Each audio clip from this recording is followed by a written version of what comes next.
Hello, today is March 18th, 2010. We're meeting today with Mr. Wallace Liggett at his home in Fort Collins, Colorado. My name is Brad Hoops. I'm the interviewer for the Northern Colorado Veterans History Project. Welcome, Wallace, and thanks for sitting down to tell your story today. Sure. Let's start out, if we could. Tell us a little bit about yourself, your date of birth, where you were born, a little bit about your family. Okay, I was born in Kansas, in a small town community on a farm. What community was that? It would have been Muscotah, Kansas. Muscotah?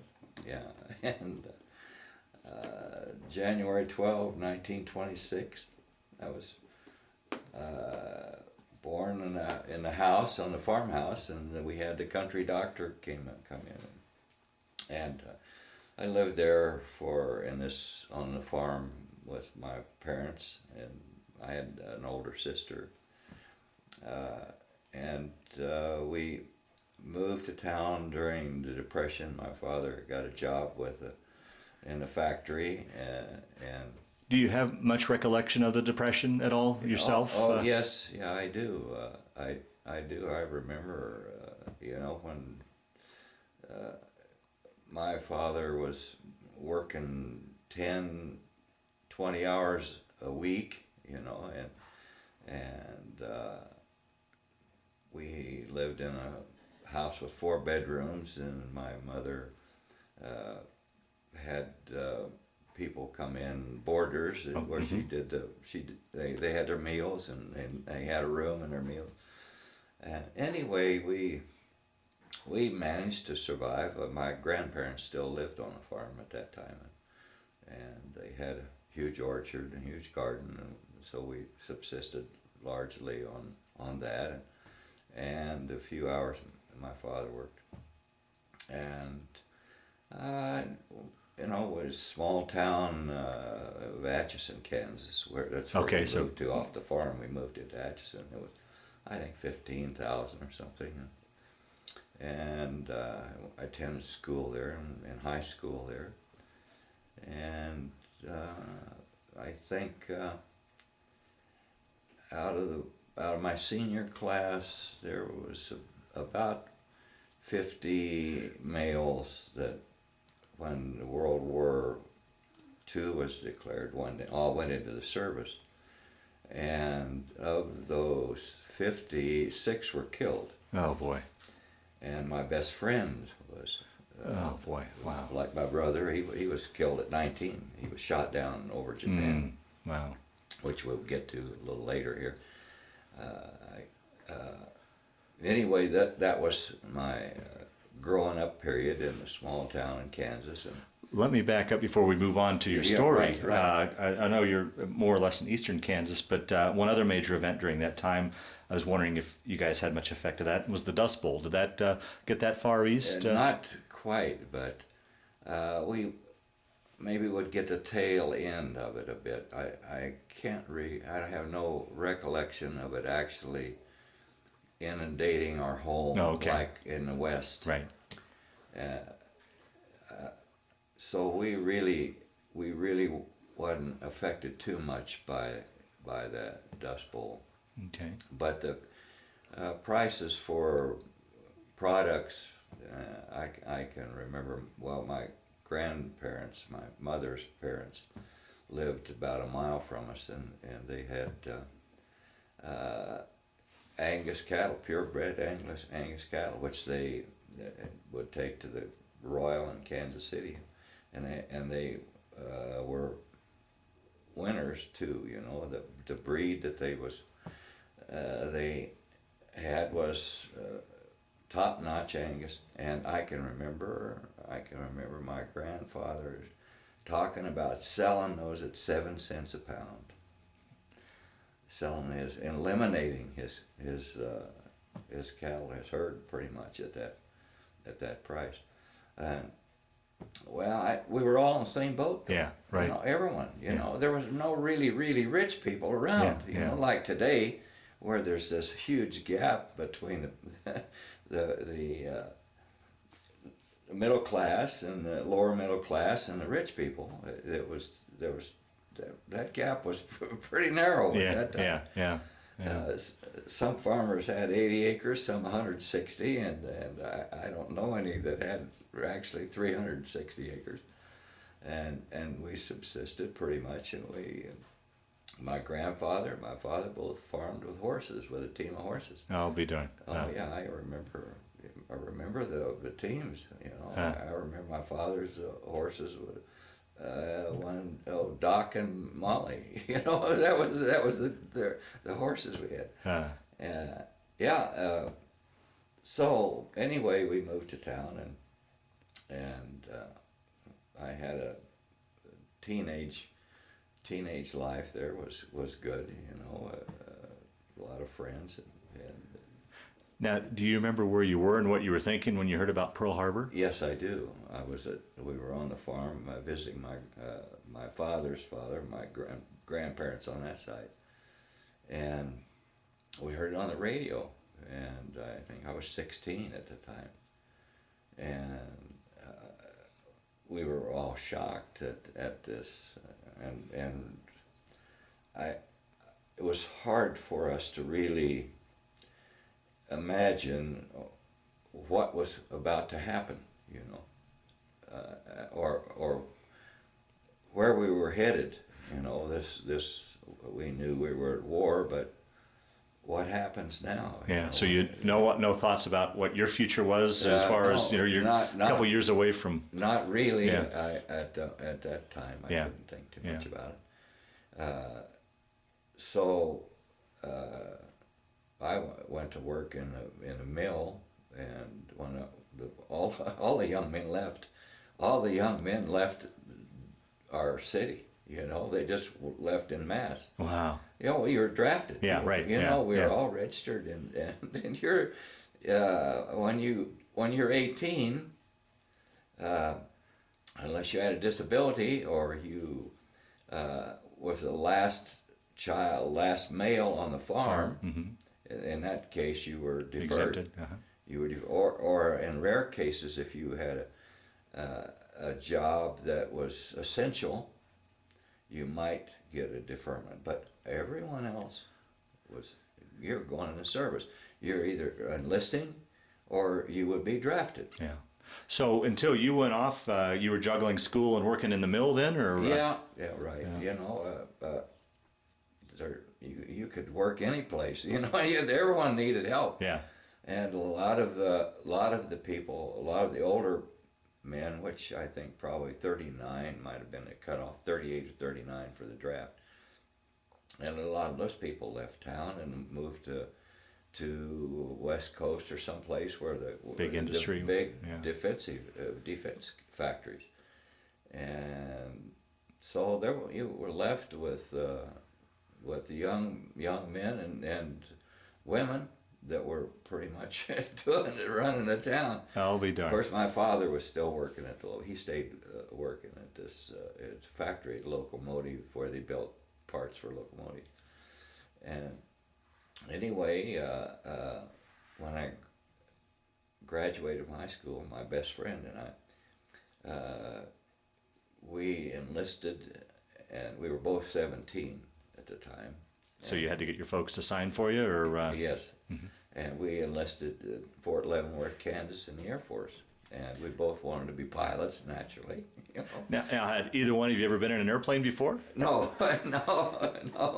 I had a course in school, aerodynamics, I took for a couple of years. And I knew I was interested in aviation. And this looked like a huge opportunity. So we tested for the aviation cadet program, and this was in September of 1943.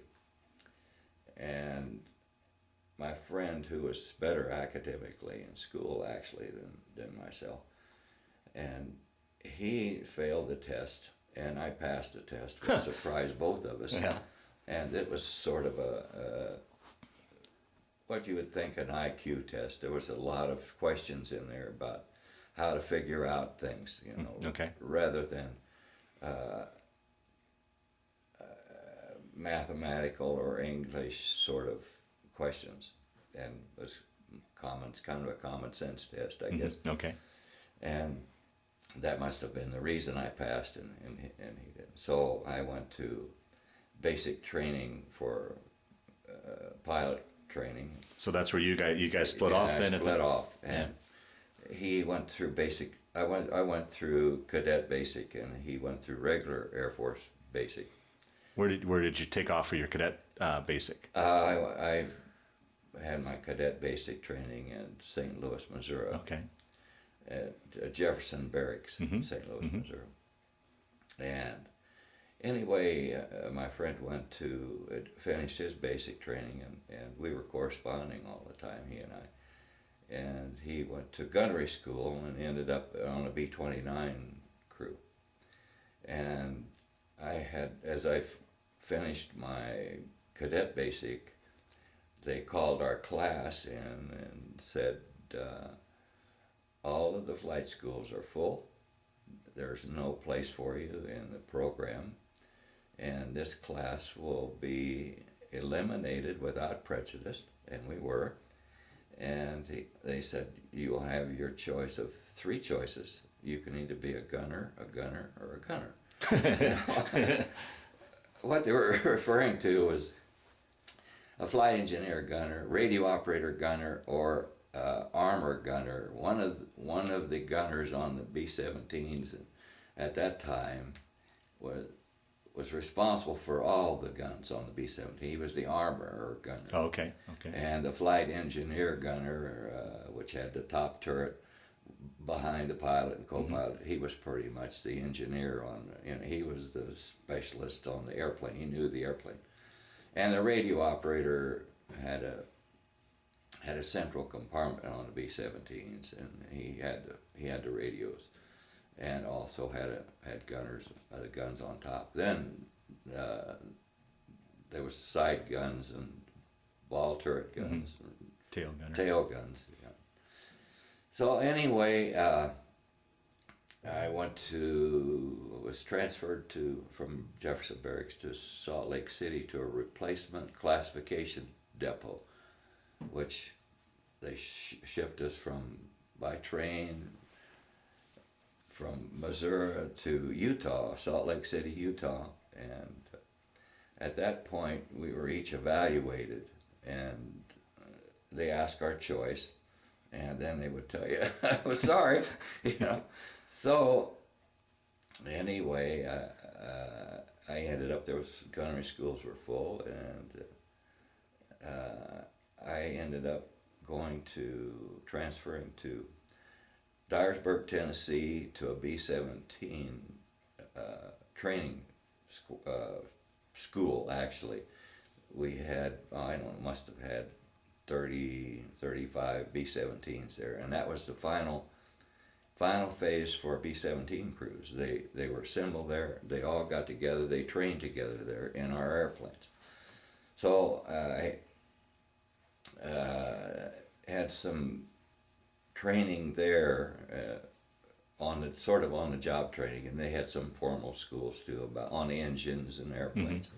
So by the time I was 18 and a half, maybe, I was a crew chief on a B-17. Wow. And that's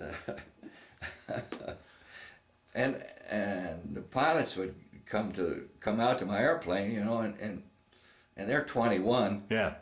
And I've actually had them say, "How the hell do you start this thing? Let's get these engines running."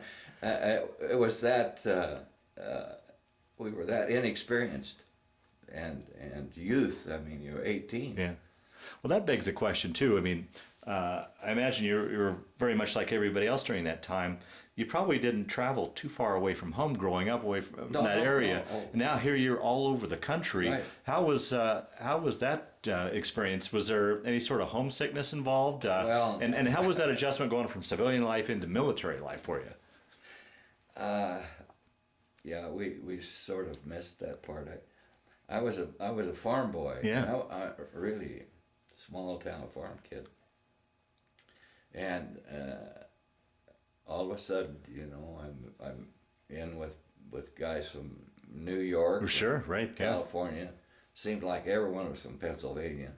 You know, I think they had probably the largest contingent in the military at that time was Pennsylvania, and I don't know. You sort of bonded with. Is that right? Yeah. Oh yeah. I think the first few weeks I sort of bonded with a young man. I think his last name was Barrett. He was from Nebraska. And anyway, this went on forever in the service. You would transfer out and make new friends. And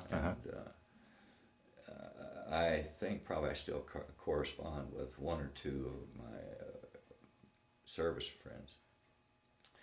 So after that, I ended up. I pretty much stayed there for the rest of the war as a crew chief. We had one point where, right after D-Day, the Air Force was the Army Air Force. Right. And still, most of the people in the Army Air Force there at this air base, and I suppose most of the Air Force personnel, were draftees, and their serial number began with a 3. The enlistees, my serial number began with a 1, and the second number was from the region, like mine was 1711775, and the first number was you were a draftee or an enlistee, a 1 or a 3. Second number, like 7, was the area where you enlisted or where you were drafted. And all of a sudden, the infantry was short of personnel after the invasion and D-Day, and so they were transferring people just arbitrarily, come in and say, hey, you know, they call you in personnel and look through your records, and well, you're transferring to the infantry. Right, and, sure. And I mean, there's no choice. They didn't ask you. They just said you're transferred. And so I had wind of this, and I thought, oh well, geez, I'll join the paratroops. That sounded like a really good thing. And my parents were really upset about that. Huh. So anyway, when I went into personnel for this interview, they said, oh, you have a 1 in your serial number. You enlisted in the Air Force. You will stay in the Air Force. We will, we actually cannot move you because you enlisted in the Air Force. You weren't drafted. So after the war was over, they closed our base right away. They closed it. But just before they had closed it, I remember the official day when the armistice was signed, when it was officially over. When they surrendered, everyone knows about the big celebration in Times Square for that. Yeah. And anyway, a week, I guess it was a week later, it must have been September, early September, maybe 2 weeks, the ops officer said, in those days they could just take an airplane and go where they wanted, and it was a training flight, whatever. Yeah, okay, yeah. So he was a major, and I knew him a little bit, and he said, hey, I'm taking this B-17 to New Jersey, Newark, New Jersey. I had some friends up there and parents there, so I think we'll just go up there on a training flight, and 2 or 3 you guys, mechanic, crew chief, go along if you want, a pilot, co-pilot, and a few of us. And so anyway, I was in New York City on official Armistice Day, the official signing of the armistice. So that was a fun time. I'll bet. Then we went back, and meantime, I think President Truman came into our air base there because Real Foot Lake, which is a big lake there in Tennessee, and he had some friends that had a fishing camp there. and he came in on a C-54 called the Sacred Cow. And that was, I don't know, might have been the first presidential airplane, really one that was designated for the president. Okay. I think Roosevelt traveled, DC-3s, really, but the C-54 at that time was a 4-engine Douglas transport, which we used on the airlift, that same airplane. But anyway, Truman came in and went to Reelfoot Lake and with his friends for 3 or 4 days, and come back, took off. But anyway, the president came into Dyersburg in his airplane, which we thought was kind of neat. Did you able to get close enough, very close to him? Oh, sure. There, most of at that time, a lot of the personnel had departed, and the draftees had accumulated points, right, for service, right, and that's the way they were discharged too. With the number of points when you got to your to your status, your points, then you were discharged. Right, right.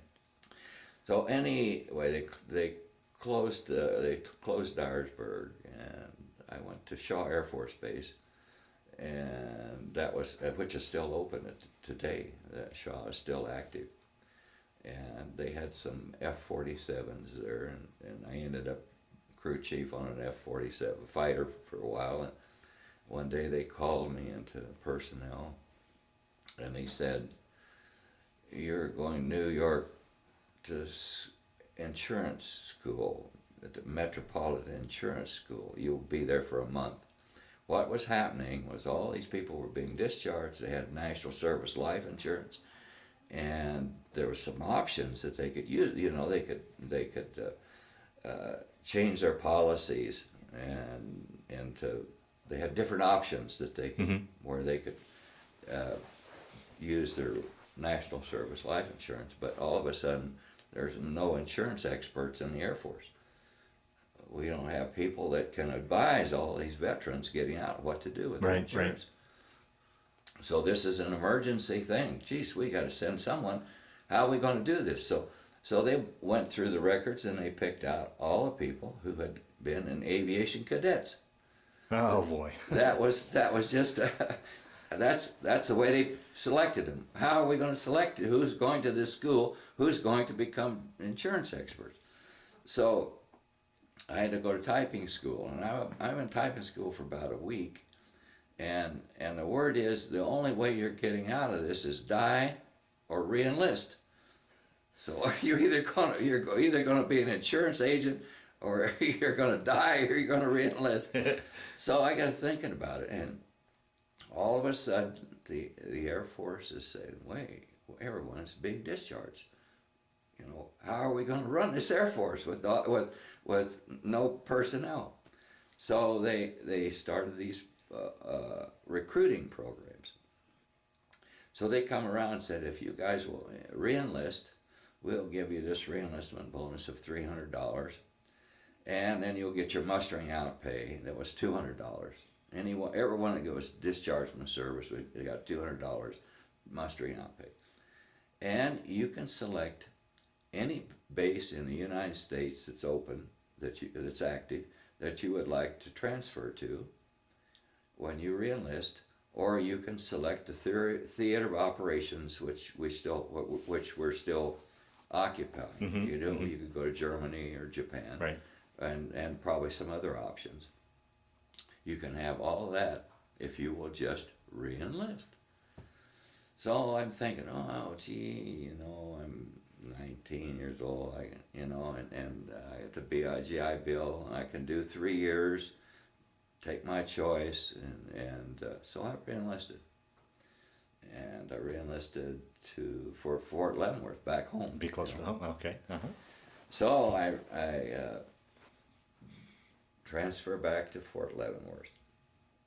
I get out of the insurance school.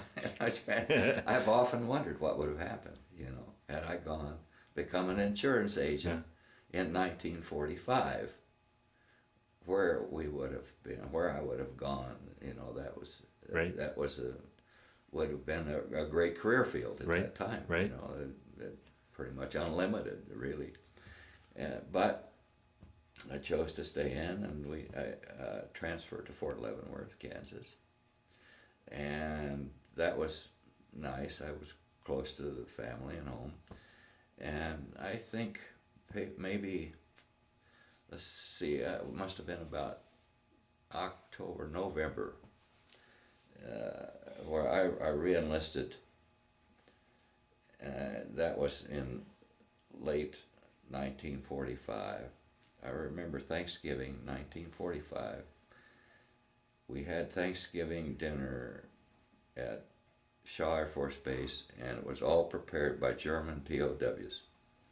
They run the kitchen. They did everything in the kitchen, which was a big break because at that time, as a corporal, you did a lot of KP, you know.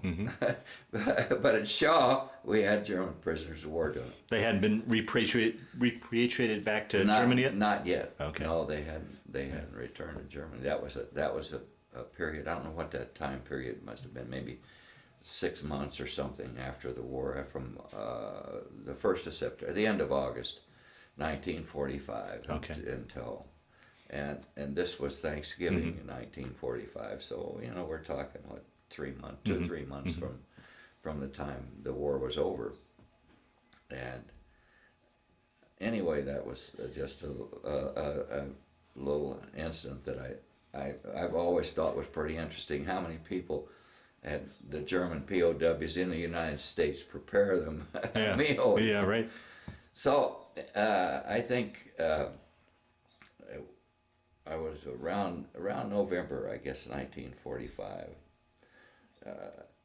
We had a meeting in the hangar, and the flight line chief said, "You," and they named off some names, and you will be transferred to Roswell, New Mexico, to join the 509th Composite Group, and the 509th was the group that dropped the nuclear weapon. Oh wow! Okay. And this, you will go TDY for 6 months, and to Roswell, New Mexico, join the 509th Composite Group because they were going to conduct Operation Crossroads, which was the nuclear bomb tests in the Pacific. You know, where they detonated one in New Mexico, and they dropped two, so that only 3 weapons had been detonated. So they decided, well, we'll do the testing at the Bikini Atoll in the Pacific. And so I bet Roswell for about, I guess a month or so, and I ended up in the B-29 and the 509th and periodics maintenance, which was every 50 hours or 100 hours, we would bring them in and we'd, inspect, do an inspection on them. It's sort of a preventative maintenance sort of thing. Okay, I ended up with number 3 engine, and that was my job, was to, when we brought aircraft in for preventative maintenance, periodic inspections we call them, we'd open them up and go through them and check everything out, maybe change the spark plugs, do whatever we had to do. Each hourly inspection, each like a 50 or 100 or whatever, had different procedures.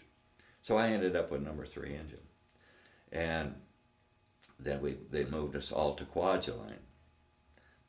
The whole squadron went to Kwajalein because that's where we were departing from, loading the weapons and departing for the drops.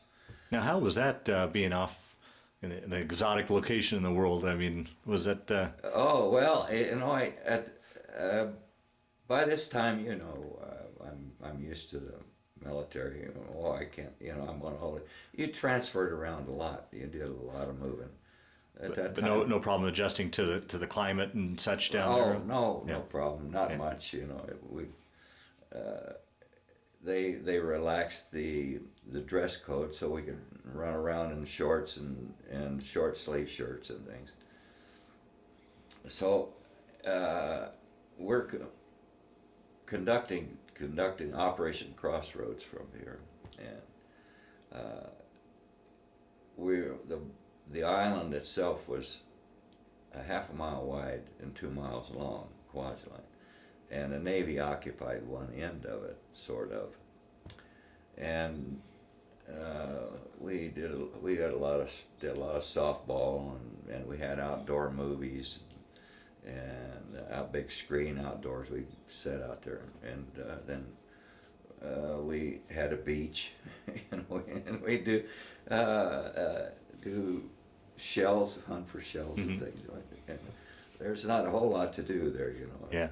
And we played a lot of poker, you know. And, so this was in the beginning of 1946 that this was taking place.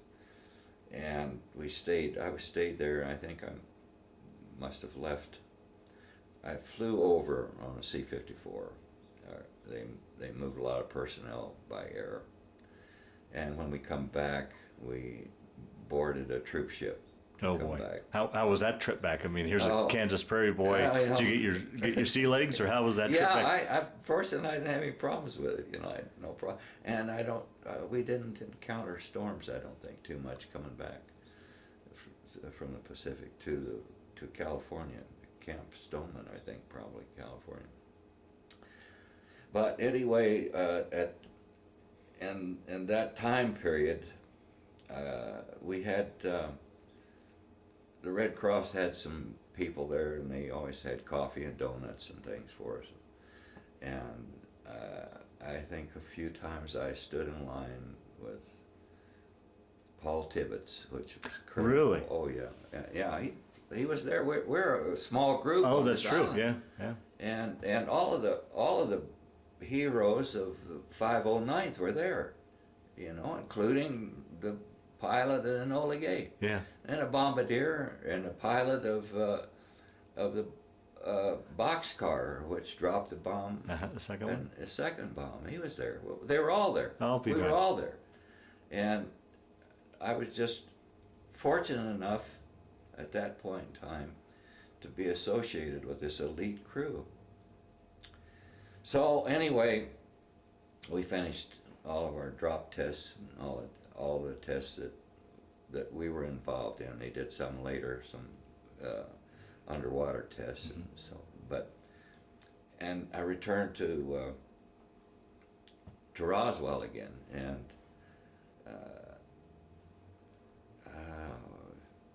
Blanchard, Colonel Blanchard, was the squadron commander, group commander of the 509, and a lot of us were there TDY, because they drew from all around the Air Force for people, you know, mechanics and air radio operators. Anyway, whatever. Anyway, he interviewed us and tried to get us to stay. He said, "Well, you know, you guys can stay with us if you want. Otherwise, you can return to your other base, home base."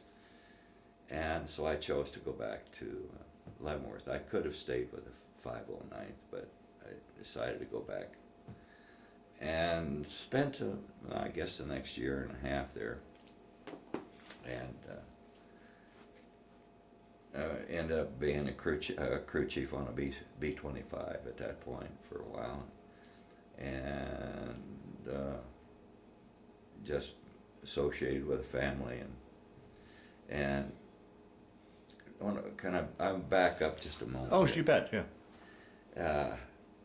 When I'm thinking about going back to Kansas, to Fort Leavenworth, my friend I enlisted with there. Yeah, please tell that. He was hit. They were hit. His aircraft was hit with anti-aircraft over Yokohama, and they had to bail out a few miles offshore. And he was never picked up. So he was dead at 19. He was 19 when he was killed. and that was a big blow. Yeah, how did that affect you as a 19-year-old? I mean, losing your best friend. Still bothers you, obviously. Yeah. Oh. Yeah. I had a year, a little over a year at Fort Leavenworth.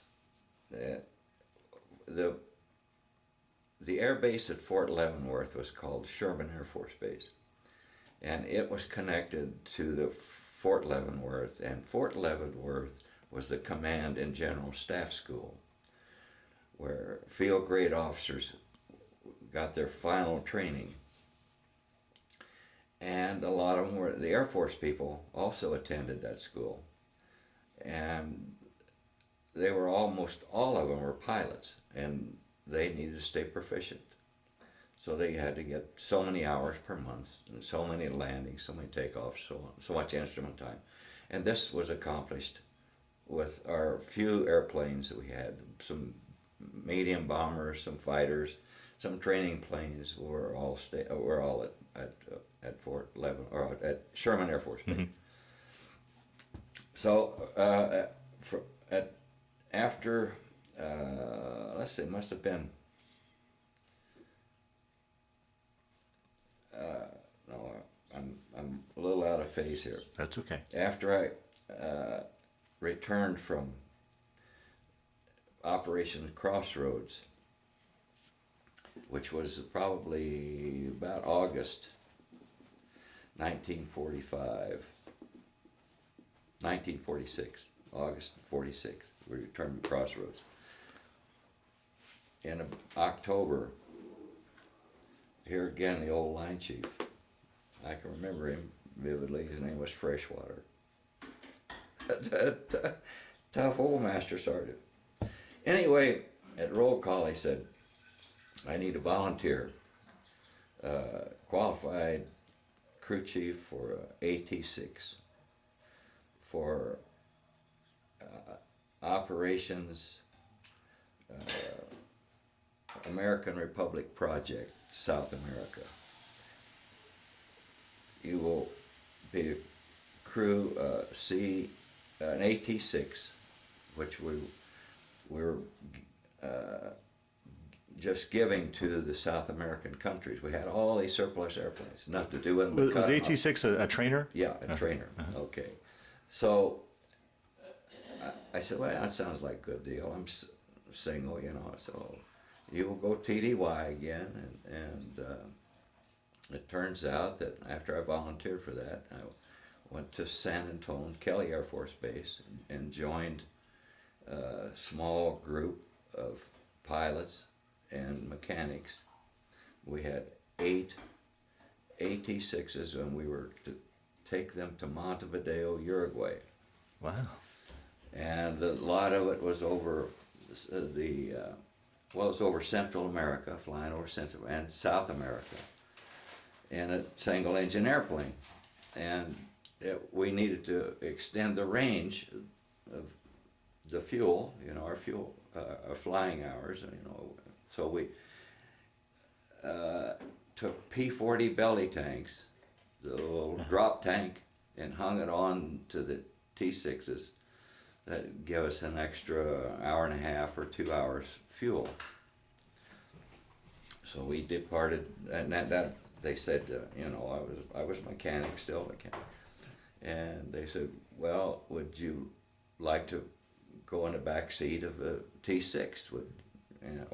We had some two engine trainers, T-11s, were also transferring down, and one C-47 that we were transferring to their Air Force, which was really primitive. Their Air Force, they had grass strips, you know. Anyway, yeah, I think, oh, that's great, you know, ride the back of the T-6 all the way to Montevideo, Uruguay. So this is what happened. We were in flights of 4, and we departed Kelly Air Force Base and just hopped our way down through Mexico, and the east coast of Mexico, then went over to the west coast of Mexico, and stopped and stayed over at in Veracruz, and then we had a night in Guatemala City, and went on to Panama and stayed in the canal zone for a while. Wow.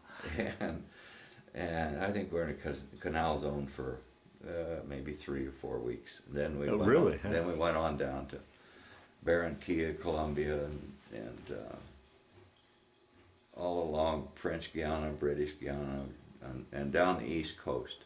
We flew down the east coast of South America and stayed out pretty much over close to the beach. The word was if you have an emergency, go down in the jungles. They won't find you, because they're so fast. The jungles grow so fast that they'll grow over the plain in 3 or 4 days. Wow. They won't find you. So we stayed out, and this, we're talking, in 1946,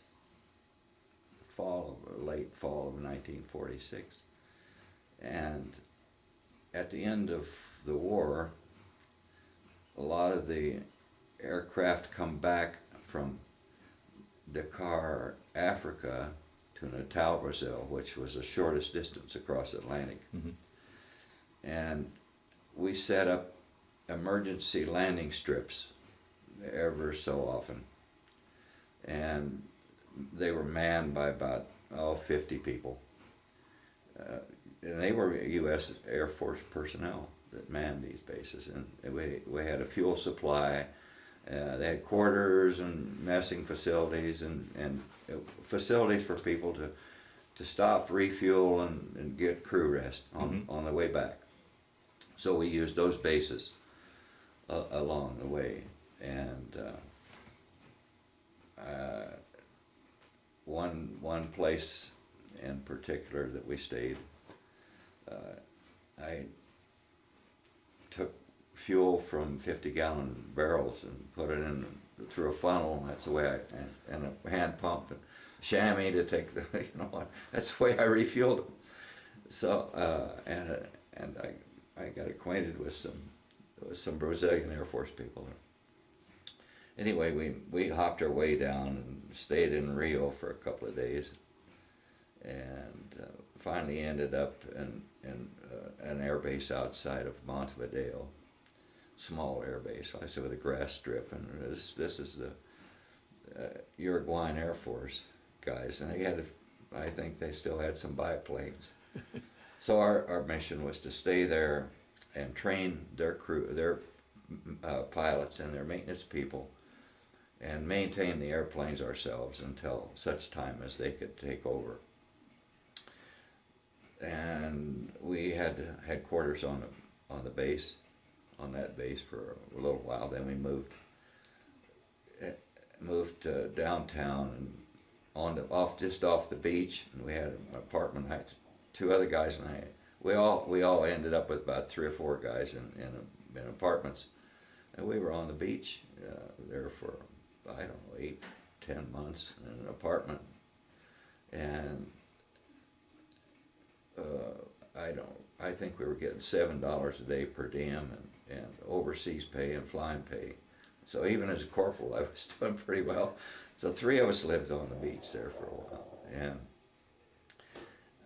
anyway, this went on. We finally completed our mission there and trained their people, and I went back to Fort Leavenworth again, Sherman Air Force Base, and stayed there. This was I had the longest period there, and I was there till, let's see, it was October of '48. The Berlin Airlift was in full swing at this point. So here again, they picked people from all over the Air Force, and and filled in the squadrons in Germany. And I had a real close friend there I was buddying with. Anyway, we went, he was selected and I was selected. We go to Camp Kilmer in New Jersey, and we departed there on troop ships from New York. And we spent, we had a few days there. We spent some time in New York and boarded troop ships for Bremerhaven, Germany. And that's when we hit the storms. Oh, talk about that. Oh yeah, we hit some really, really tough storms. We were shipping water, you know, coming over the top, and we were in one of those storms for, I guess, 20 hours or so probably. And my friend was so sick, and I didn't get sick. Is that right? Yeah. Yeah, he said, I'd bring him food from the mess, dry, you know, crack stuff he could keep down. So anyway, we landed at Bremerhaven, and from there we transferred to Wiesbaden, which we had a base at Wiesbaden, and our right-of-way was on a maintenance cruise for C-54s, which we were using 4-engine airplanes there, 4-engine transports, and they siphoned them off from all over the Air Force, troop carrier squadrons. I was roomed with a guy from Japan that was in a troop carrier squadron in Japan, and they moved them there temporarily, and so anyway. Now, was Wiesbaden one of the points to get to Berlin? Berlin? One of the points, and so then they opened a base in the English zone, British zone at Celle, which was up by Hamburg, which was an old Luftwaffe base, and so we started our squadron there, and which was a lot closer than Wiesbaden. We were an hour and 15 minutes from Berlin. So I was crew chief on a C-54, and so I started flying with it. And normally they have a flight engineer on the flight crew for the C-54, and I just started flying with my airplane, and there was an engineer there, and I guess maybe a month or so later they ended up with no flight engineer for my airplane, so I just took the job. And from then on, I was an engineer and a crew chief. It was my airplane. I stayed, you know, I maintained it, and I flew with it. And how was that time for you? I mean, it was a very hectic time, very incredible operation, airlifting. But were you getting enough sleep? I mean, it sounds like it was a 24-hour, 7-day-a-week thing. Were you? Yeah, I were you on the go the whole time, or no? We worked. Sometimes we worked 12-hour shifts, and probably 7 days a week. You know, we kept the airplanes pretty much in the air as much as possible. It was an hour and 15 minutes from our base into, and there's three bases in Berlin: Tempelhof, Tegel, and Gatow.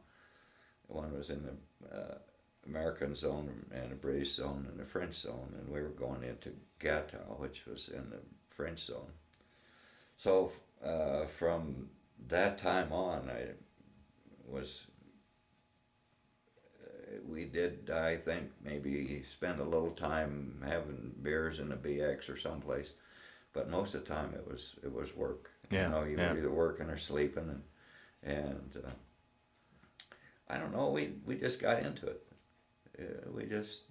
It was just one of those things that, and then we were trying to set records, you know. We beat the other squadrons out. I don't know why, you know, crazy. So anyway, we did that. And any idea how many flights you went in? Yeah, I was over 100. Is that right? Yeah, I was awarded the Air Medal for over 100 trips, and some of those were pretty hectic. You know, well, the weather and one plane after another. It was a dangerous operation. Yes, and the weather in Germany in the wintertime is fairly dreary. A lot of instrument weather. a whole lot of instrument weather. And sometimes, you know, you make 2 trips, you know, all 4 landings would be ground GCAs where they talk you in. But anyway, we were flying 2 minutes apart. Our altitude was assigned from Selly. We were assigned 4,000 and 4,500 feet. So one would take off and go out at 4,000. 2 minutes later, another one would go out. They'd be at 4,500. 2 minutes later, a guy would take off. The crew would take off. They'd be at 4,000. So you had 4 minute separation on the same altitude, and 2 minute separation with 500 foot change. And when you would arrive in Berlin, the GCA people were fabulous. Jesus, they were just unbelievable. Bringing, you know, keeping you on course, on glide path, and tell you, you know, you're so many miles from touchdown, you're 200 foot high, correct 1 degree. And anyway, they brought us right in on the runway. And the runway we were using was fairly short, because this was a fairly old air base, actually. So they extended it with this pure steel planking, you know, the metal, where the mesh, they put down gravel and this mesh fit together like a puzzle. Anyway, a lot of our end of our runway on the overrun was PSP, pure steel planking. And when the weather was wet, you know, it was kind of hard for the traction was minimal on this pure. So, and if you missed your approach, you couldn't land. You'd never get back in. You'd never get back in line. So you'd go take your load home. You'd go right back to your base, and then fall in with join the next group coming in. We had 10-ton loads of coal or flour, or other times we would have different commodities, but most of the time it was coal. And the C-54 with a short fuel load for 4-hour fuel load, we could carry 10 ton. We could carry 20,000 pounds. So you'd move 20 ton of coal a day maybe with one airplane. And anyway, if you missed, you'd go back. And the closest thing that our crew come to, well, I had two problems. One, we landed in the rains, and when we had the planking, we didn't fly with the same pilots all the time. They different flight crews, co-pilot would use my airplane. But the pilot says our brakes are gone, and was a hydraulic brakes, and we had a great large gauge that would give you your hydraulic pressure. So after I said, oh no, we have hydraulic pressure, we don't have traction. So and at this point he realized what was happening. And when we're approaching the turnoff, the last turnoff, we were decelerating to the point where we could actually make this turn. The nose wheel, you could drive the nose, steer the nose wheel. So we go around that corner, just barely made it, and I think he probably gave the number 4 engine just a little bit of a boost to pull us around. And we got around the corner and pulled in and opened the door, parked, opened the doors. We used displaced persons, did all the loading and unloading. And I opened the door and they backed up, and I looked out, and the airplane behind us had gone out, missed it, and he actually turned the airplane sideways, used some power, and demolished the airplane. As the crew didn't. There was no fatalities in the crew. Maybe some slight injuries, But that was the airplane that landed Right behind us. Wow, wow. And I assumed that they hadn't figured out that. Anyway, that was and then I think it must have been, I think it was on my birthday, it was 12 January 1949. We come back, and it was late. It must have been about 10 at night or so. It was dark, and we, our nose wheel was, we didn't get the indication on our nose wheel that it was down and locked. We had lights that tells you when you're down and locked, and our nose wheel wouldn't illuminate, so we didn't know if we had it down. So we made a couple of trips down past the control tower. Happened to visual? And they give us a visual that it was down. They didn't know if it was locked, but it was down.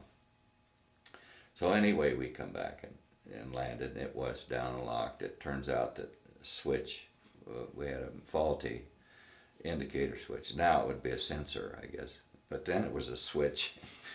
So anyway, it was down and locked, but we were concerned, you know, that we couldn't get the proper indication. And that was happened on my birthday, actually. And so anyway, I finished up my trip, my mission there, and I think must have been May, June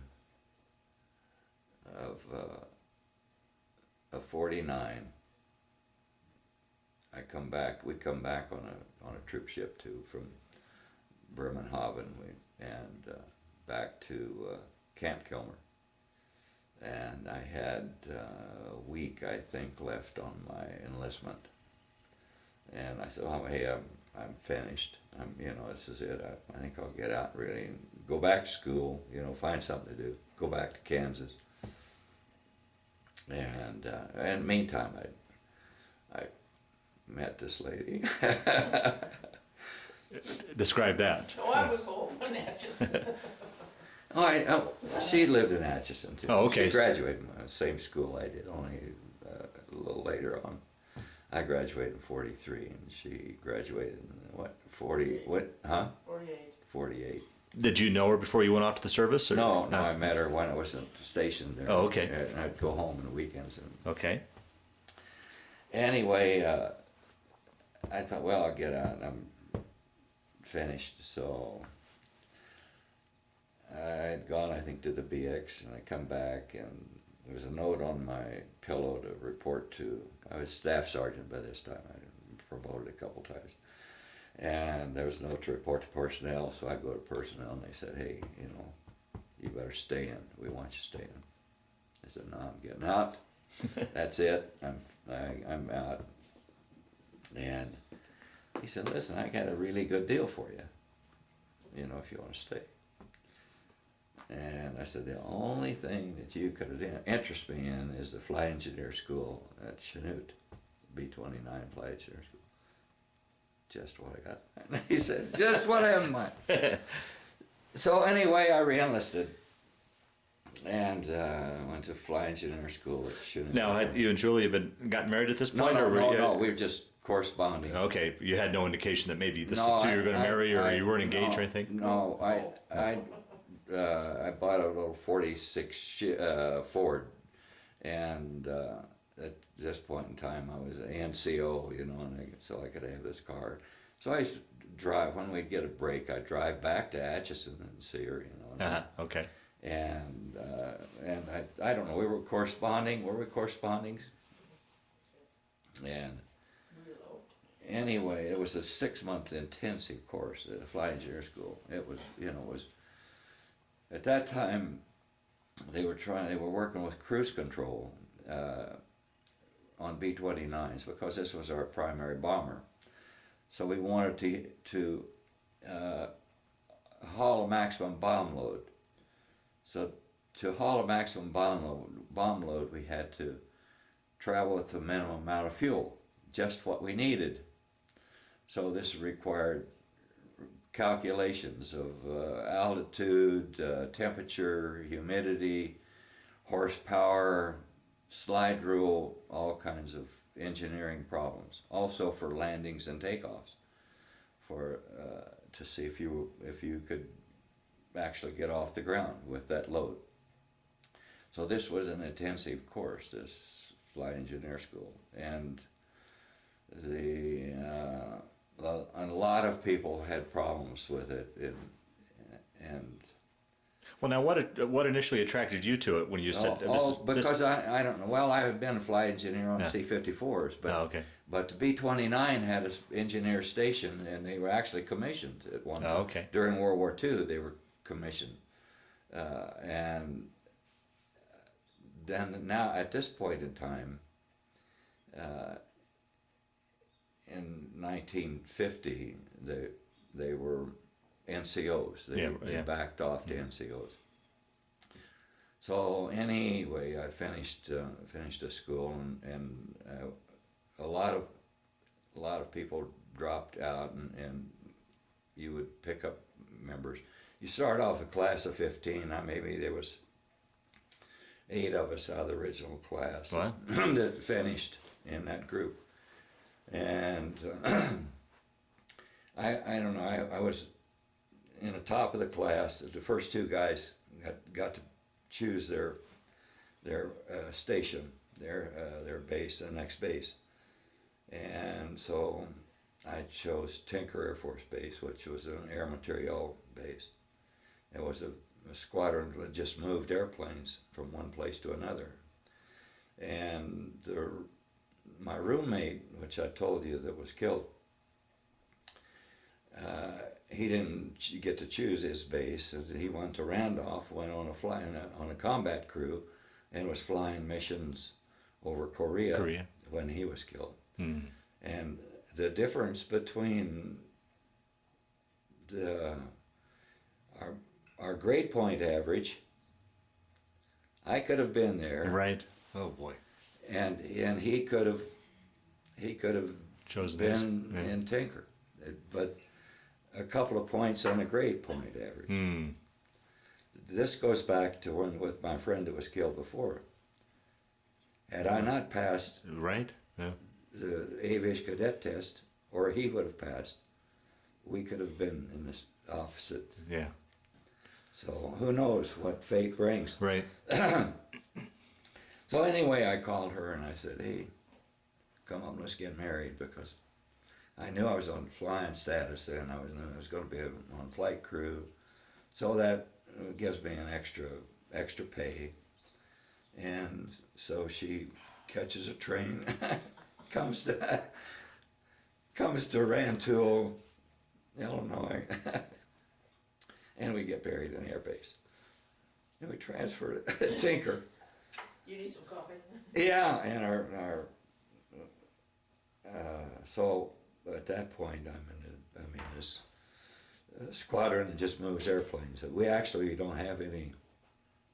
We have some office buildings, or offices, and a recreational lounge, but we have no airplanes.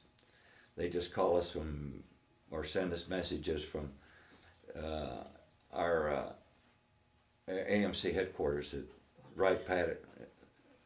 Anyway, they tell us where to go and what to pick up, and we went all over. We'd ride airlines, maybe to pick up an airplane someplace and move it. We'd like that. Okay. And anyway, it was a good. But we actually, most of us were qualified then in 8 or 10 different airplanes, because whatever they wanted moved, we'd move. B-25s, they moved. We picked them up out of storage, because at the Korean War, they were bringing airplanes out of storage to use. The B-17s they were using for air sea rescue, putting boats on them. B-25s they were converting to training planes for B-47 pilots. B-29s we were converting to tankers. They were the first tankers that were done in Boeing, at the Boeing factory. So we picked them up from storage, and that was kind of an adventure, because they had been sitting in storage a long time. Yeah, right. Yeah. So we moved a lot of those airplanes, And that went along pretty good for a while, and then one day they tell me that I'm going to the combat zone in Okinawa, where we have B-29 crews. At that point, I was going on combat crew, B-29 combat crew as an engineer. So they transferred me to. This time I was a master sergeant, and I moved my wife and son to Kansas, back to their family, and I went to California, and at Camp Stoneman, I find out that I'm assigned to Haneda Air Force Base in Tokyo, and as a flight engineer, and the only airplane they have there that takes a flight engineer belonged to General Ridgway, right. and it was a Constellation. So I'm assigned to Haneda Air Force Base to General Ridgway's flight crew, and at that point, President Truman had extended everybody in the military 1 year for the Korean War. So at this point, you still hadn't made the decision to make the Air Force your career. You were just going from. Oh yeah, I was still working on an enlistment, 3-year enlistment. Okay. And we were pretty much committed. As a master sergeant at this time, I was pretty much committed to the service. But my enlistment was up, and I had a year extension that was from Truman Extension. And while this is taking place, maybe within a week, this extension was cut to 6 months. The Truman extension was reduced from 1 year to 6 months throughout the military. So I'm called up to personnel, and I'm almost ready, 2 or 3 days to get on the troop ship to go to Haneda Air Force Base in Tokyo. And I get to personnel, and they said, "Whoa, you only have 6 months left on your enlistment.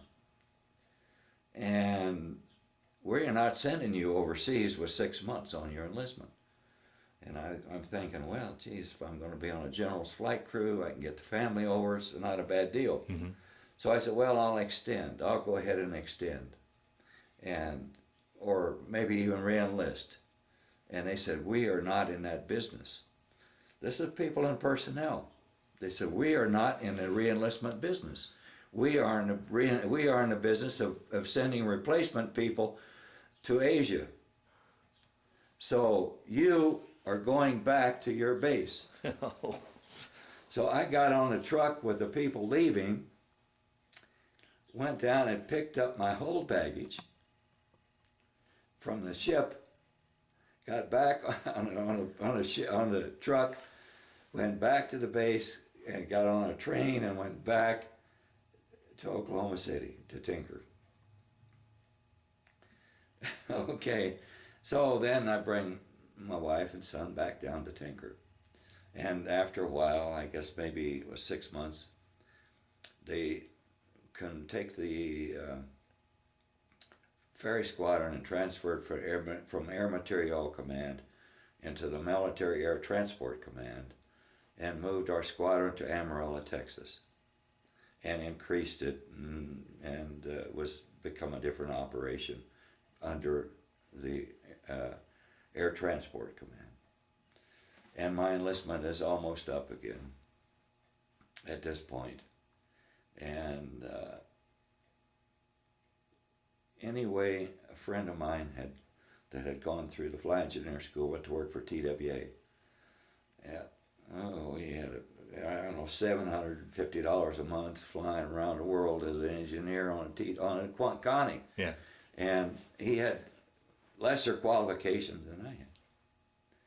So I took my discharge. But before I took my discharge, the pilot that was on the B-17 that I went with from Dyersburg, Tennessee, at the end of the war, that pilot was the ops officer and at Kelly Air Force Base and a C-124 squadron.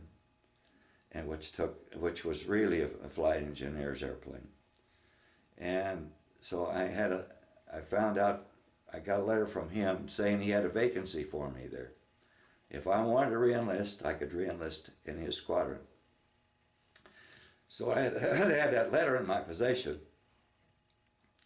and I took my discharge and went back to Kansas, went to TWA in Kansas City, gave them my story. They said, "You betcha we're hiring." And so I found out, yeah, they're hiring, but you're in the union, and you're going to have a feeder run someplace, and maybe out of Saudi Arabia, who knows, where TW is flying all over the world. You might get stationed any place as a rookie flight engineer until you build up enough seniority to select your own runs. So we talked about that, and I said, "Gee, that's one of the things I wanted to get out of the Air Force, so I wasn't vulnerable to leave the family again." So we talked about it, and I said, "I think I'll re-enlist." So I go to Kelly Air Force Base, re-enlist, join my ops officer then. I was a master sergeant, he was a major. And so right away I'm checked out in the C-124s, and this squadron is a new squadron, and their assignment is to move nuclear weapons around the world. Oh, geez. That is their assignment. And so I get the top secret clearance and join that squadron. And this was the first log support squadron. We ended up with 3 finally. And at that point, the nuclear bombs were big. They were like 13,000 pounds, 12,000, big. The Fat Man, that's what we're talking about 1952. And so we didn't have enough warheads to go around. We had a few warheads, but we had quite a few bombs. They could build the bombs and high explosive detonators. So we pre-positioned those around the world, actually, and that was our job. And if we, in time of emergency conflict, we would go take our airplanes, our C-124s, which had a huge cargo compartment. You could put 2 Greyhound buses in there. And to haul warheads, you need space, because they have to have a certain amount of space between the components of the warhead. They're separated, and each component was in a steel cage with a lead-lined cylinder, and the cages were large enough to keep any activity from one section to the other, any nuclear reaction. So we would, at that point, we would pick up the warheads, strap them to the floor, and take them in an event of hostilities. And that was our mission. So I flew out of Strategic Air Command had the mission before. They had some C-124s. That was their mission. They turned it over to the Air Materiel Command. And anyway, I had made a couple of trips with SAC crews. They joined us, and they're engineers and pilots, and we integrated in 2 crews. So we were qualifying ourselves to pick up this mission. And on one particular mission, I'm with a SAC crew. We go to England, and some way or another, we ended up at Sculthorpe. And that night that we were at Sculthorpe, the storm come down the North Sea that inundated the lowlands in Europe. And the winds hit over 100 miles an hour. And we stayed in the airplane all night, the crew. We had 2 crews. And every time the wind would change, we'd crank up the engine and move the airplane to head it into the wind. And in a sense, we almost flew it on the ground. And in the morning, it subsided down to about 40 miles an hour, and we departed, but we stayed. But that was one of the most fierce storms to hit the European continent. And you had these warheads in the No, we were empty. Oh, okay. We had delivered our. Oh, we were okay. getting ready to leave. Oh. But we were staying overnight in Sculthorpe, which was one of our bases in England, one of our bomber bases. But just so happened that storm was a historical storm, and we were there at that point. Mm-hmm. Anyway, we'd come back to the return to Kelly, uneventful to Kelly Air Force Base, and they decided to activate a squadron in Hill Air Force Base, and I really wanted to go there. I was kind of an outdoorsy guy, and the wife was pregnant again with our second boy, and so we transferred to Hill Air Force Base. Drove. We had an old Nash vehicle, you know. I had sold my car when I went to when I'd gone to Camp Stone. So we transfer to Hill Air Force Base, and we're starting a new squadron. I'm wandering around out there when we had no airplanes, you know. So we get base quarters, and the rest of the people that's forming the squadron arrive, and we put our squadron together, and so we get new airplanes from Douglas. We get 12 new C-124s from Douglas. And I guess I was at Long Beach, Douglas factory, picking up an airplane when she goes to the hospital with our 3 weeks early with our second child. And anyway, we picked up the airplane, come back, and our second child was born. And we had a really great. How long were we at Hill? 3 years, I guess. 3 years, I think. 3 years at Hill Air Force Base. And flying all the time, making a lot of trips overseas, England, North Africa, Japan. Mm-hmm. I made a trip to England and came home. I was home 3 days on crew rest, and went to Japan. Oh. 150 hours, I think, was the air that month. Oh boy. I was home 3 days. Your children didn't know you. Yeah, and she didn't know where our destination. Everything's top secret. Sure. Yeah. At this point, everything is top secret. And then one day, they called our crew in, and at this point, we had permanent crews. It was pilot and co-pilot, and actually had a navigator, radio operator, and 2 flight engineers, and 4 air policemen that stayed with our crew, because when we were on the ground, they guarded the airplane. And a liaison officer,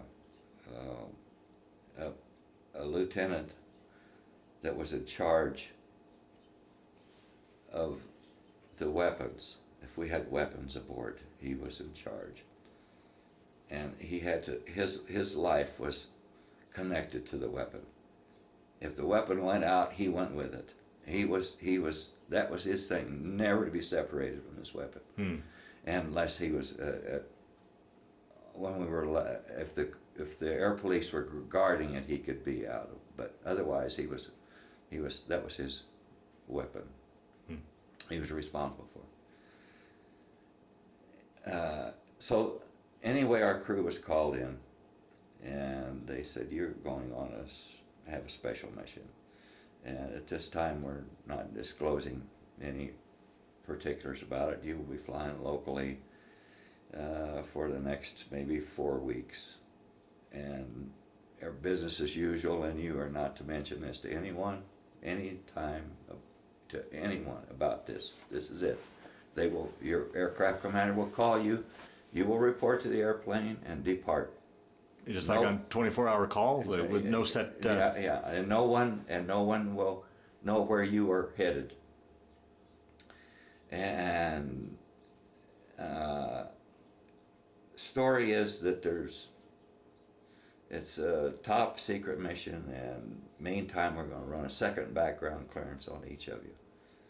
We already had top secret clearances, but you will have another background Wow. clearance. So that's what happened. And then one day the aircraft commander called. We go down, get on our airplane, and file a flight plan for Nellis Air Force Base in Las Vegas. So we land at and that's not our destination, but no one at Hill was to know our destination. So we filed for there, and we landed at Nellis, changed the flight plan for Lockheed Burbank in Los Angeles. So we go into Lockheed, but to the factory, to Lockheed Burbank, pull our C-124 up, and they park us. And we go off for a couple of days. They say, well, come back at a certain time, and they gave us rental cars. Lockheed furnished cars for us. And we returned to the airplane on a certain day, and they're loading this thing onto our airplane. And it was so big that we had to take the latrines out in the back. There was a troop ship, and we had special things back there for we're carrying troops, but we had to remove that to have room to put this thing in. You know, it's in a dolly, and it's covered with canvas. So we load it, and there's a major shows up from Air Force headquarters and gets in a right seat, and we take off. We don't know what's happening. We just loaded up. And we took off, and we go up to Nevada, land in a dry lake bed, Area 51. I don't know if you've ever heard of Area 51. Yeah, right. Okay, this was Area 51. Wow. And we get off the airplane and go to the latrines in the mess hall, and each of us have a guard with a machine gun on his shoulder. This is a U-2. Really? Oh, wow. This is a U-2. We didn't know. We didn't know what it was. We later found out it was a U-2. But we took the fuselage up on the first trip, went back, picked up the wings. They were also on a dolly, canvas. And I think one of the really highlights of this is while we're loading this thing, people keep talking about Kelly.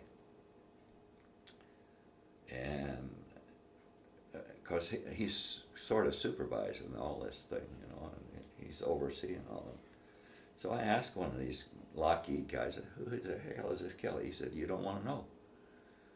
It's Kelly Johnson, the Skunk Works originator, the guy that designed the U-2 and SR-71, the legend. Kelly Johnson is there supervising us loading this thing.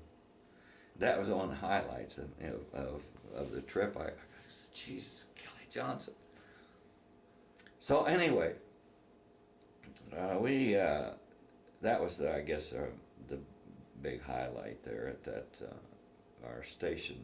The times we were stationed at Hill, and then we were transferred to Dover Air Force Base. And Dover is the big, you know how Dover is the big port for. We had must have had about 80, I think somewhere in that neighborhood, 80 or 90 C-124s there, because we had several departures every day. We were resupplying everything north, you know, clear to Thule, Greenland, and everything in Europe, and a lot in the south. So anyway, I end up there as an engineer, flight engineer, and made several trips out of there as an engineer. And at this point, I'm still a master sergeant, and I made trips to Europe, and one trip down to the Ascension Islands, which at that time we were launching our astronauts on before they weren't going into orbit, and we were sending these missiles down the Atlantic Ocean, you know, and downrange, I guess is what they call it. But we had a tracking station on the Ascension Islands, so we took a load of veggies out there, back to the old, a couple places I had landed before, you know, like Natal and Recife, mm-hmm. and after I don't know, I guess a year and a half or something like that, making trips to Thule, Greenland, and I just finally got kind of fed up with flying. So I transferred to aircraft maintenance there, back to my old jobs, I guess, after, 10 years or so on a flight crew, which actually is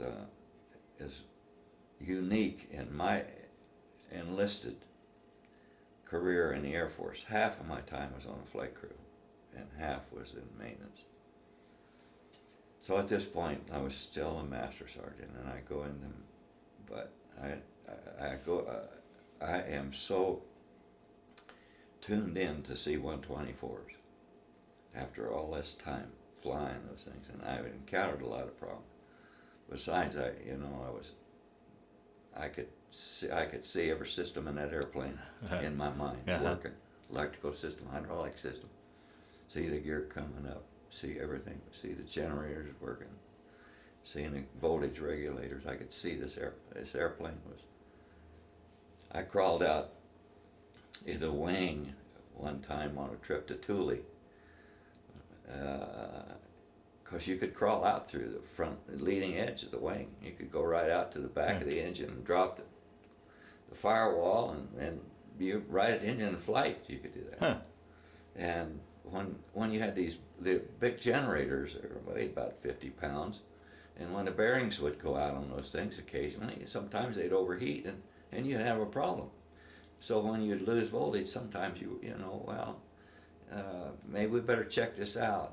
And if you go out and check the generator, if everything was okay, you figured it was somewhere in the system and you could keep the engine running.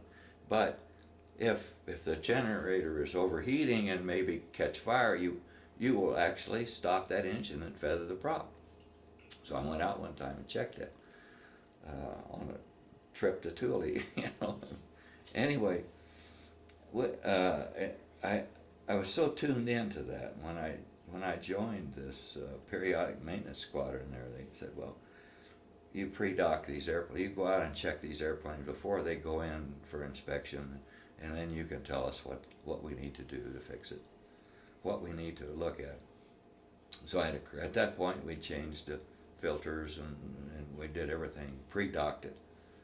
So I did that for quite a while, and then they said, well, at that point the Air Force had started NCO academies where they sent you to leadership and management schools for 6 weeks, intensive training, and for senior NCOs.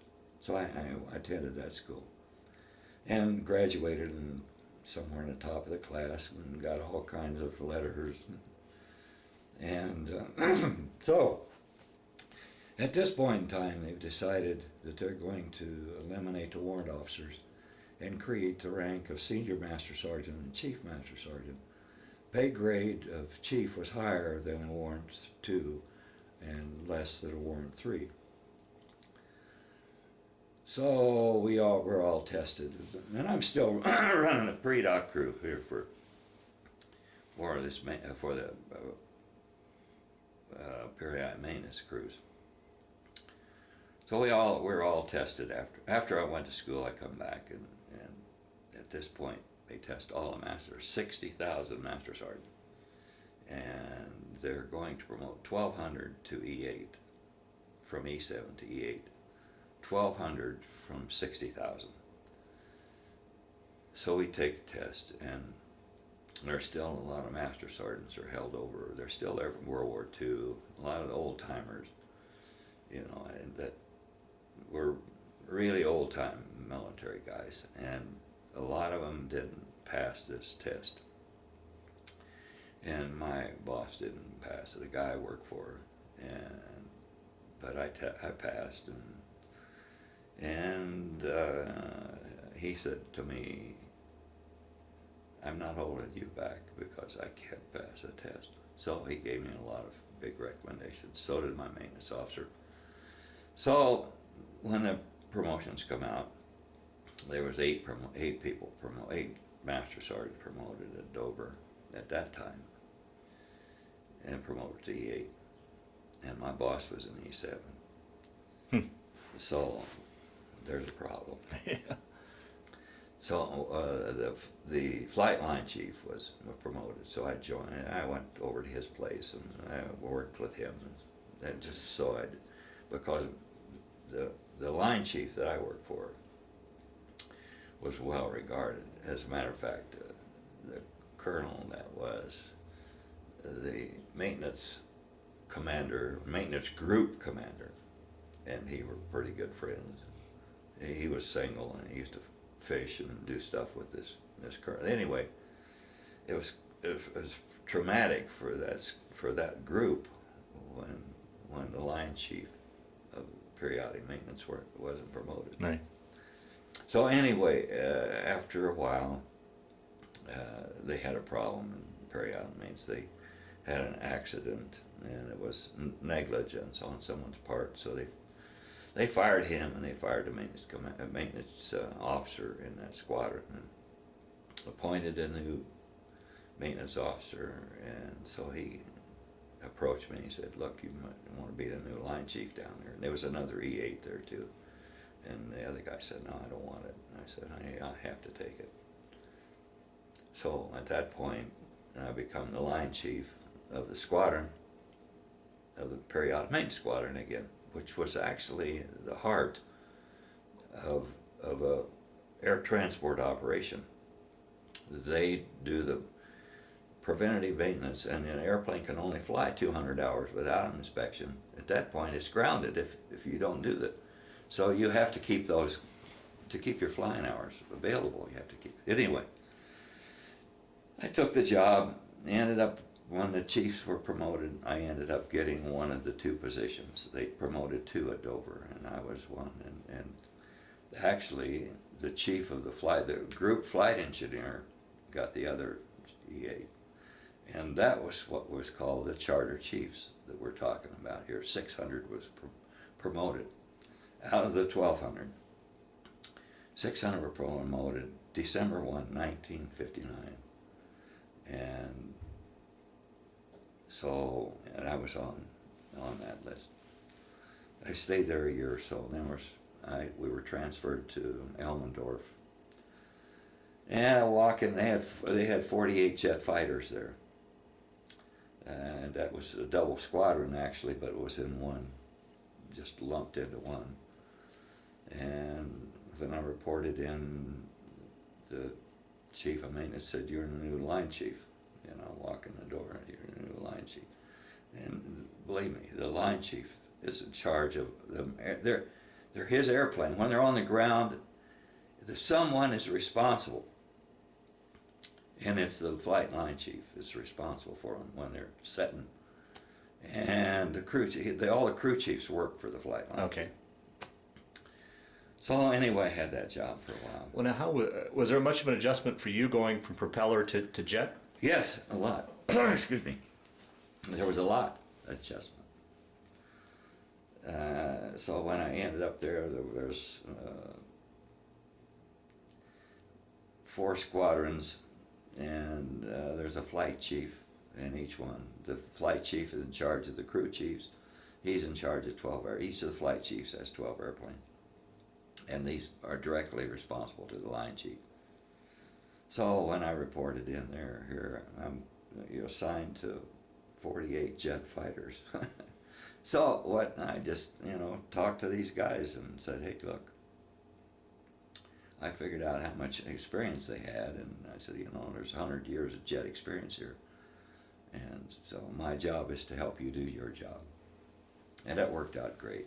So we had a good time in Alaska there, and our boys grew up in the Scouts there, and we had a good time. And from there we were transferred to Mather Air Force Base in Sacramento. That is a B-52 wing, Strategic Air Command B-52 wing. Same thing happens. I walk in and this lieutenant colonel says, "You're the new line chief of this wing." You gotta be kidding me, you know. No, you are. So that lasted a while, and then one day they called me and said, "Hey, we're gonna do a little experiment, and we need some reliable airplanes, a couple reliable airplanes, and crew chiefs, give us a number." So I gave them the tail numbers, and in a couple of days they come out with the armors, and they strip the nuclear weapon racks out and put in high explosive racks. And we did the experiments, got them ready to go, and did a firepower demonstration for all the big wigs in the Air Force, and they liked it. So they said, "Well, we're going to do all of them." So we converted all the airplanes, and this tells me Vietnam's hot and running, and they're talking about bombing Vietnam. So I said, "Well, you know, that's what this is about." Oh boy. So then they give us the word. Yeah, we'll be going. This is the first B-52 wing converted to all high explosives. So we'll go to Guam, and for 6 months, probably 6 months, and be in combat, do the combat bombing. Now what year was this, roughly? This is a 64. 64, okay. So just right at the start of the Vietnam War. Yeah, right at the beginning. So my wife and I are talking about it, and I said, "Well, we just come back from Alaska. We were there for 3 years, and I don't really want to go to Guam for 6 months." So I put in my retirement papers, and my maintenance officer said, "You can't retire. You haven't been back a year from overseas. You're supposed to, you haven't been here a year. You can't retire to." But we lived in base quarters, and my next door neighbor was a master sergeant, African American master sergeant, and he's a personnel NCO. He's in charge of personnel, and my colonel come over and give him hell. He said, "You can't retire, this chief. He's not." So this personnel guy said, "I'm getting you retired. It was the last goddamn thing I do in my life." He said, "That colonel not going to chew my butt." So anyway, he sends a letter to Air Force headquarters, hardship thing. I have to get my kids in school in Colorado, and they approved my retirement. So we retired and moved to Fort Collins. Now what brought you here to Fort Collins? My mother and father had moved from Kansas to Loveland. Okay. And when we come back from Alaska, we had some time off, so we come here and visit my parents. We had planned to retire in Klamath Falls, Oregon. And anyway, when we saw Fort Collins, 25,000 people driving up and down the big wide streets with big elm trees and universities here. Both kids could go to school here. And if we go to Oregon, they'll have to go to Eugene, and we'll be in Klamath Falls. If we move here, kids could go to school. And anyway, it worked out, and our kids are still here. Yeah. They've been here, and they're senior citizens now. And when they went to O'Day School and Lesher and high schools here and CSU. And anyway, that's why we moved here. And I went to work at Ward's.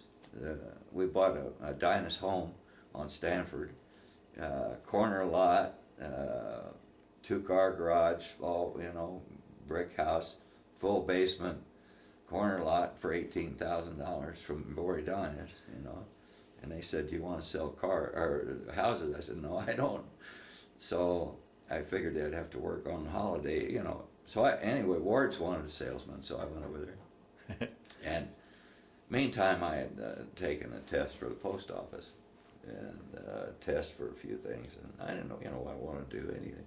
So I sold appliances at Ward's for a while, and then the post office called me to go to work, and I said, "Gee, maybe I better, now I can walk a route and stay in shape, and I get 5 weeks vacation because I have, and all this military time, which counted on civil service." So we did that, and we worked here for the post office for a long time, and then when I accumulated enough time altogether, I don't know, 40 years I guess altogether, but and so we retired altogether and moved to Loveland. Now, was that much of an adjustment being in the Air Force and moving all over the place, and now That finally was being big. settled down and putting some roots down? And That was the biggest adjustment I made, was when I moved, when I started to work for in civilian life. It seemed to me that people didn't really have a direction to go. They were all kind of going in different directions. Their procedures and policies and procedures weren't honed and in place. People would put out the same fires every day instead of developing a system where it was taken care of automatically. They would go back, do the same things, and I went to work for the post office, and these people are crazy. They do the same stupid things every day. And that bothered me, and I don't see any organizational chart on the wall, who's in charge, where the departments are located, who's in charge of each one. We have to have an organization, and they didn't have one, they just kind of, it was just a, and let me tell you something. That Strategic Air Command was the most professional group of people I have ever been associated with. You just don't screw up. If you do, you find yourself in a position in the back room someplace. And there's no room for error. When you're dealing with nuclear weapons and the security of this country, there's just no room for error. If you screw up someplace, if you have an error, disciplinary action comes right down behind it. I mean, it's when we were dealing with nuclear weapons, there's no, I think we saw or heard about an incident, everyone heard about this cruise missiles going from Minot to Barksdale, and the people in Minot had lost track of them, and when they arrived in Barksdale's, whoa, look at these, here's six cruise missiles with warheads, and 6 cruise missiles can take out, they could probably take out half of Iran, each one of them will take out a city, and so there's very little room for it. And that was one of the things about the military that especially the Air Force. I'm not too sure how the rest of the element, but I'm telling you, it's like clockwork. And that B-52 wing was, the crew chiefs would get to their airplanes and they would evaluate the situation. There was a truck going up and down the tarmac all the time, and the guy was in contact with the maintenance control, and if a crew chief had anything he needed for that airplane, he'd step out front, the guy'd come by and say, "What do you need?" Call maintenance control said, send a tire out to this airplane. Huh. And the tire comes out to the airplane. Or send a engine specialist out. He needs a new engine control, new fuel control, whatever. And it was just like clockwork all the time. And and I'm sure it's that way now. Yeah, yeah. You know, you go to an F-16. When we spent 17 years in Sun City West in Arizona. After you retired from the post office? We left here. And, anyway, I spent a lot of time with the Chiefs group there. They had 31 Chief Master Sergeants. And when they found out I was a charter chief, see, there's only 60 of us still living out of that 600. And we had a reunion at 40th anniversary reunion, 45th reunion at the 50th, which this is. That's where this time the Chief of Staff came. There was 17 of us there out of the original 600 at this, and the Air Force Chief of Staff was there for us. And I talked to him. I had my picture taken with him in a bar. Then again when he gave me this and gee, that was a dream come true. And that's what I told him when I shook hands with him. I said, "Sir, this is a dream." I said, "This is a dream come true for me." His reply was, "Me too." Is that right? Oh, wow. Huh. And you're part of the Hall of Fame down there then at the... Yeah, at Maxwell. It's the Air Force Heritage Hall of Fame. And believe me, this day, there's no way that these life experiences that I have just described to you can be duplicated. Oh, absolutely. I mean, many of them, you were touching history. I mean, Yeah, most of us only read about it. You were a part of it or touching it. Yeah, we're going from B-17s to B-29s to B-50s to, all through these phases. We're building an Air Force. We are building the most powerful force on this planet. Yeah. We are building the most powerful force ever put together on this planet. There's... You must be very proud to be part of that. Oh, Brad, I think about it sometimes, and it's just, I could not trade these experiences. Even I'm 84, I look at young people sometimes, and I've looked at some young NCOs, these young chiefs, and I would think to myself, would I trade this time, or the time I have left with these experiences? I said, no, I wouldn't. Mm. There was a period of maybe 10 years at Luke Air Force Base, where each new chief promoted would call me, and before he could be a member of the chief's group, he had to prove to them that he'd had words of wisdom from the charter chief. Oh, wow. Wow. Before the other 31 would accept him. And you see that trophy behind you there on the... And we'll pull out and videotape here in a minute. Yeah, that was given to me by the Chiefs group when I left. They gave this to me as an appreciation for 12 years of support, of being there for them for everything.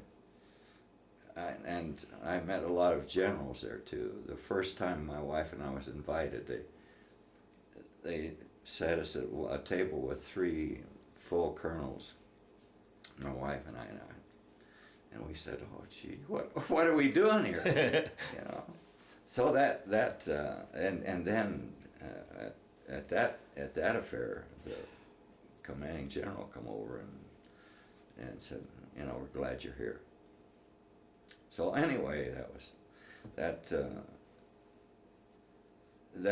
was kind of special. And there's still, I guess the average age of the ones left of us, of this charter chief group, is probably 87 or 88. is the average age, and they're so anyway. Right now we spend our time. We do a lot of photographing in national parks and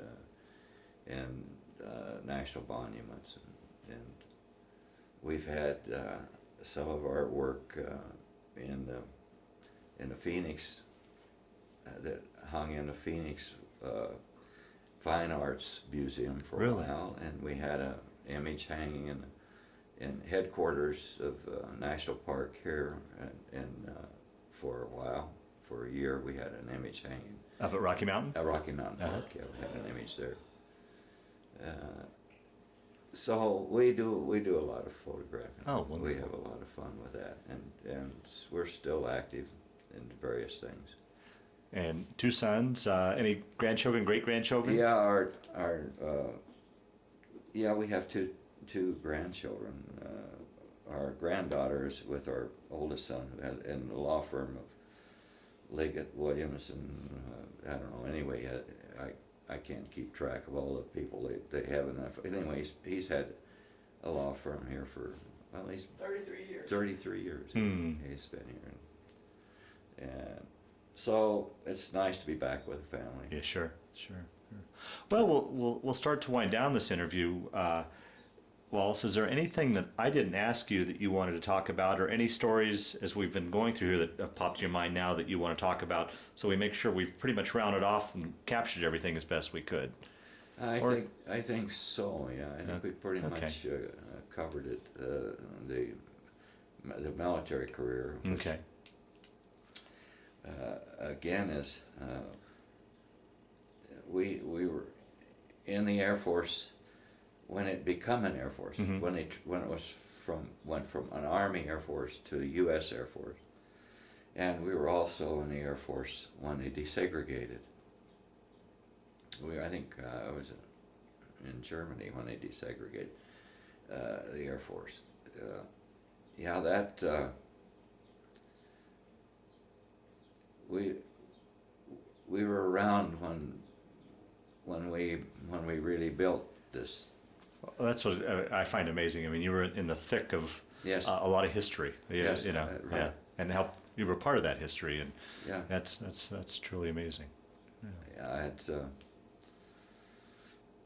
it's unbelievable. And today, even if I talk to Air Force people, if you would talk to them about riding in the back of a T-6 from Kelly Air Force Base to Montevideo, Uruguay, and living on a beach down there for a year or whatever. That's a great adventure. Yeah, it's kind of unbelievable, really. But when we go through those transitions after the war, we had a huge inventory of aircraft. Right. And I don't know who came up with this idea of giving these airplanes to the South American countries. On the way down, we had stopped at Maracay, Venezuela. That was one of our stops. And we woke up the next morning and we're hearing all this machine gun fire and stuff. And we're in the middle of a revolution in Maracay, Venezuela. Wow. And it lasted all day, this revolution. We spent some time during that day under the pool tables in the hotel. And one of the maids in the hotel was caught up, I think, a round on the leg when somebody was shooting a machine gun through the lobby. Somebody out front with a tank or something was shooting. And anyway, they finally subdued the rebels that day.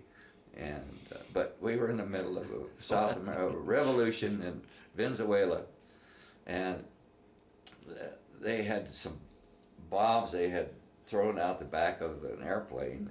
Some guy in the back was there. Anyway, there's some pot marks in the runway, so we managed to get off the next day and leave. But we were there that day so when people talk about Cesar Chavez or something, I keep thinking about, well, don't worry, they'll have a revolution one of these days. Well, Wallace, I want to thank you for sitting down to tell your story today, but more importantly, I want to thank you for your service to our country. Thank you.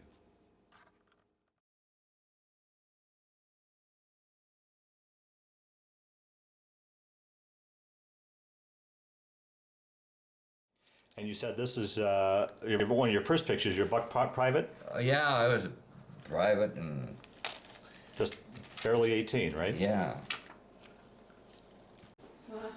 Well, This is a picture of two of my friends at Dyersburg Air Force Base in Tennessee in 1944. I was 18 years old, and the fellow on the right was also, he was about 19. He was a good friend of mine. We corresponded for a long time after the war. And the guy in the center is special. He was a staff sergeant. Myself and the other fellow were corporals. This guy was a staff sergeant. He was shot down and walked out and was picked up from the shore of the Adriatic Sea. And he was a gunner on a B-24, and the airplane was shot down. And he received a Purple Heart because he had a lot of flack in his butt. But he was a great guy. His name was Gowans, Hugh Gowans. But I remembered him as such a nice guy. But he returned. He was shot down and come back, and they assigned him to our base as a aircraft mechanic. So that was a return of a veteran who had shot down and walked out. That's two of my very close friends from school. After we were home on leave in 1944, the one in a t-shirt was my best friend that was killed at 19 years old. He was shot down over Japan, and the other young man survived the war, but he was in the Marine Corps, did a good job in World War II. He's now old and fat and living in Atchison, Kansas. Now, would this probably been one of the last times you saw your friend? Yes. Yeah. Yes, it was. This was just the airplanes that we were parked. Probably stopped for the night. Yeah, that still sounds like a great adventure. Refueling, and oh yeah, it was a great adventure. The T-6s with P-40 belly tanks headed to Uruguay. Two of the airplanes in the 509s, Enola Gay, which of course everyone knows about, and Dave's Dream is the one that we used to drop the test bomb in Operation Crossroads and Bikini Atoll. Did you actually see the Enola Gay? Was it still part of the, still in the flight? Oh yeah, I see this engine here? Yeah. I worked on that engine Wow. on the Enola Gay. And you said and you met Tibbets as well, Oh right? yes, I met Colonel Amazing. Tibbets. Yeah, I met Colonel Tibbets. This is on Waikiki Beach in Hawaii in January of 1946. And which one are you there? In the I was on the left here, okay. and we were on our way to Kwajalein for the Operations Crossroads. This was a young German lady in Berlin that after we'd land, she come by with her truck with refreshments, coffee and stuff. Just kind of a snack bar on wheels. But that's a lovely German lady. This was in 1949. I meant to ask you, what were you seeing as you were coming into Berlin? What was Berlin looking like at that point in time? Oh, there was still a lot of damage. Was there? building. Yeah. All over Germany in 48, 49, there was still a lot of damage. That's on top of the Empire State Building in 1949 after I had returned from the Berlin Airlift. this was when I was promoted to tech sergeant at Tinker Air Force Base. And this was 1950. Right before or after you got married, or right around that right period? after, right after. This is a flight crew from 28th Logistics Support Squadron. There was pilot, co-pilot, navigator, and aircraft commander, 4 air policemen, load master, mechanics, flight mechanics, 2 flight engineers. And where are you in this picture, Wallace? I guess I would be.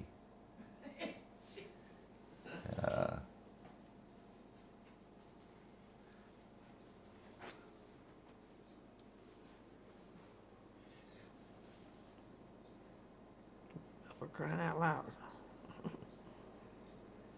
Oh, I guess I didn't you. recognize That's you. myself. I was That too is you. scared. Yeah. I was scared. Yeah, So you were scared. scared. Yeah. That's Okay.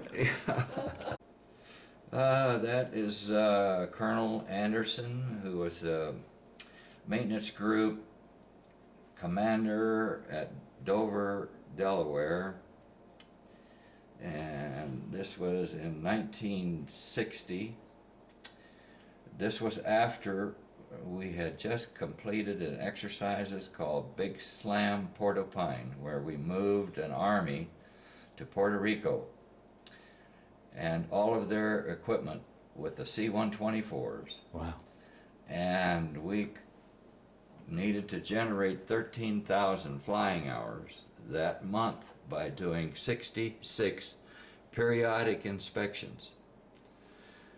And generally it was thought to be almost impossible, but we completed those 66 inspections, and the last one that came out of the periodic maintenance dock and was test hopped had fewer discrepancies than the first one. Is that right?